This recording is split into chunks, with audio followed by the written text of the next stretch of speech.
The Mad Max universe has always hinted at a larger ecosystem of personalities, factions, hierarchies, and history. Most of the films, being pretty direct and settled in their aims as eccentric action films, have never really strained themselves to go beyond the mere surface-level expression of all this. In some ways, this is what makes the entire series so thrilling. We know there was an apocalypse, know that the world is forever changed, degraded, and that those who are left are making do with whatever they can, both physically and psychologically, in order to maintain civilization in a world without it. The Mad Max series has been one of the best portrayals in film of a future dark age, one which lives off the scraps of an age faded or obliterated before it. And all of this, despite implying so much, works to add just enough weirdness, danger, and visual splendor to make the main thrust of the films, the car chases, work so well. So how does Furiosa buck this time-honored format? Well, first and foremost, the film wallows in its world. Being the first true epic of the series, the film it personally reminded me of most was Lawrence of Arabia. Not just with its sweeping landscape shots, but also the way it adorns its landscapes with personality. The moments when the Lawrence of Arabia influences become most clear are the scenes with Chris Hemsworth, who seems to be channeling Anthony Quinn as Auda Abu Tayi.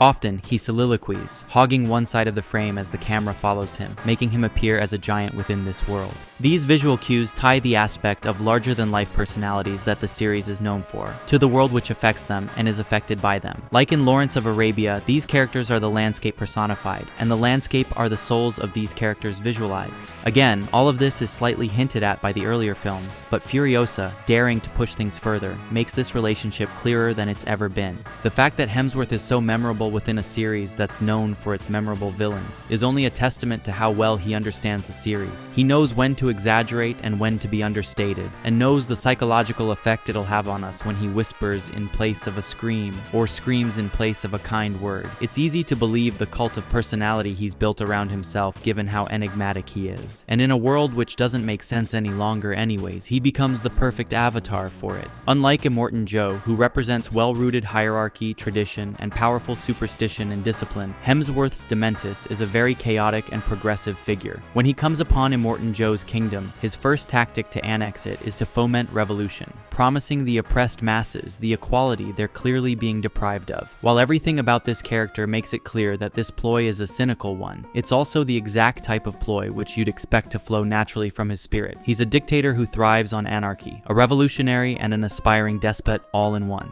The clash then between these forces takes on a more robust form than in previous films. That goes to another strength of this film, and a departure from what came before. Namely, Furiosa is a movie that leans heavily into its world building. Again, this is not entirely new in concept, only degree. The previous films added elements for the purpose of setting the stage, the stakes, and the atmosphere. Furiosa, on the other hand, world builds for its own sake.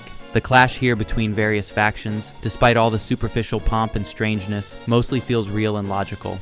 Despite being fiction, and in the future, the debates, threats, and deals here could just as easily fit into a film about Gothic and Frankish tribes, all in scrappy competition with one another over what's left of the fallen Roman Empire. These similarities are likely deliberate, just like with the references to Lawrence of Arabia, another film about realpolitik and the messiness of politics and warfare. The movie even includes a character whose only job is to serve as a court historian. The very course of history is recorded on his skin. Not only does this establish Dementis as a man of culture, or at least an aspirant to it, but it also stresses the tragedy of culture which is lost. This concept is explored elsewhere in the film, with the leader of Gastown being a master at recreating great oil paintings. This skill is already relatively rare in our world. In the world of the Mad Max series, it might be the case that this is the only human being on Earth who can fulfill this purpose, so when he dies, regardless of his worth as a human being otherwise, this loss is felt. History, being just as incumbent on the knowledge and writing of those who care to preserve it, is also similarly dangling from a fraying thread.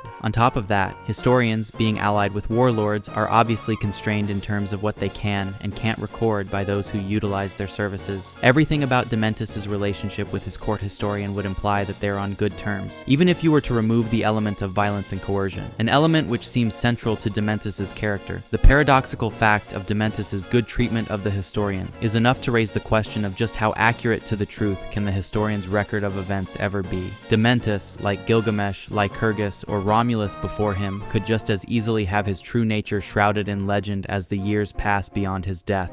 The Mad Max series has always played with this idea. Max himself is referred to as a legendary warrior, more myth than man in The Road Warrior. Despite the film humanizing him through its action, we're left with an impression of him that makes him more of an archetype, or an expression of some primordial will for survival that exists deep within ourselves, similar to how George Washington now represents freedom, Alexander the Great, ambition, or Mahatma Gandhi, peace. The more specific and messy elements of their character, especially the more mundane, have been worn away by the blowing sand and sediment of time. All of this is to say that the events in Furiosa, while being technically new, so new they haven't even happened yet in our world, are all also paradoxically as old as time. This is a world where history repeats itself. Any broken ground only works to reiterate this fact to us. The theme of repetition then takes shape in the movie's central character, Furiosa herself. She is her own unique character, just as she was in Fury Road.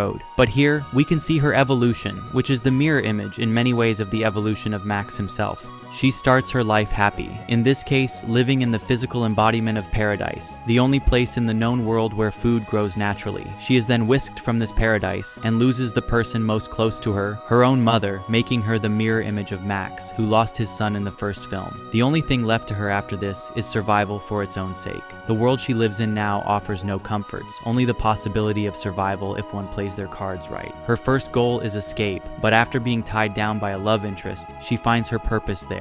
Again, this is taken from her the same way Max had his wife taken from him. The only thing left then is revenge, and the only revenge fitting is torture. While the film uses this narrative arc, it's actually quite refreshing how loosey-goosey the structure is otherwise. The story is told episodically, and while it does have Furiosa as the main thrust of the plot, there is an element of individuality to each of the segments. Moments have room to breathe, feeling coherent with the plot and tone as a whole, but still capable of standing on their own as individual vignettes. The highlight of this is the high-flying chase scene at the center of the film. This might be the best action scene in all the Mad Max movies. It mixes an intense focus on the logistics of the action itself with the unique motivations of each character. It has all the visual strangeness that the series is known for, plus some of the best direction and editing I've seen in an action film. While the film is less action-oriented than Fury Road, which was more or less just one action scene stretched to the length of a full film, the moments of action which do exist here are as good as they've ever been. In terms of the arc though, the film's ending, with the seed been planted in the body of Dementus, is about as fitting as it could possibly be. Dementus is too strange a character to submit to basic torture. He represents the chaos, lawlessness, and nihilism of the wasteland too well in order for the tools of that world to work on him. Instead, the tree which grows fruit, the symbol of paradise reborn, is planted within his body, symbolizing hope emerging from horror. Speaking of history shrouded in legend, this is almost archetypal mythology.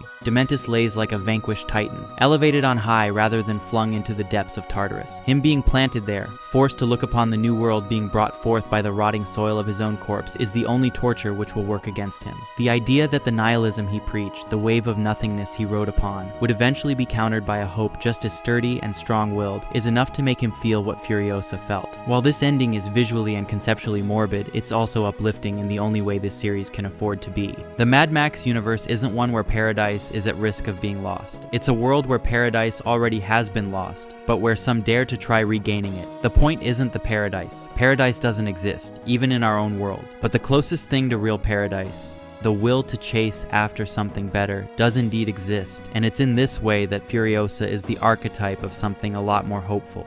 She's not a girl boss or a saint, she's a survivor. One who, contrary to Max, represents the civilization we're headed toward, not the savagery we're running away from.